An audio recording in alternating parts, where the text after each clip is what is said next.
జిల్లాలో నిర్వహిస్తున్నటువంటి ఉచిత పశువైద్య శిబిరాల్లో భాగంగా నేడు కంకి మండలం నాగన్పల్లి గ్రామంలో ఉచిత పశువైద్య శిబిరం నిర్వహించడం జరుగుతున్నది.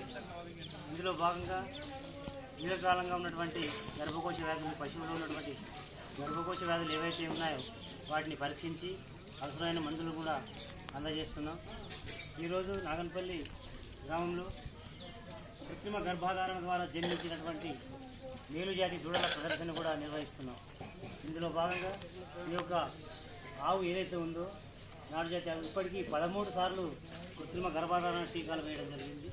13 మేలుజాతి దూడలను కూడా ఆ ఆవు ద్వారా జన్మించడం జరిగింది. ఇది రైతు అంబాదాస్ గారి యొక్క ఆవు. ఇది 13వ మేలుజాతి దూడ ఒంగోలు.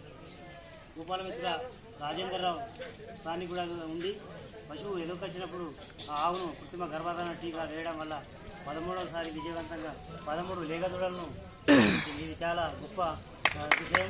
దీన్ని అందరూ హర్షించదగ్గ విషయమే. కాబట్టి స్థానికంగా ఉన్నటువంటి గోపాలమిత్ర ద్వారా ప్రతి రైతు ఆయన యొక్క సేవలను గోపాలమిత్రుల సేవలను వినియోగించుకుని మేలుజాతి పశు సంపదను పెంపొందించవలసిందిగా ప్రతి ఒక్క రైతును మేము ఈ సందర్భంగా తెలియజేస్తున్నాం.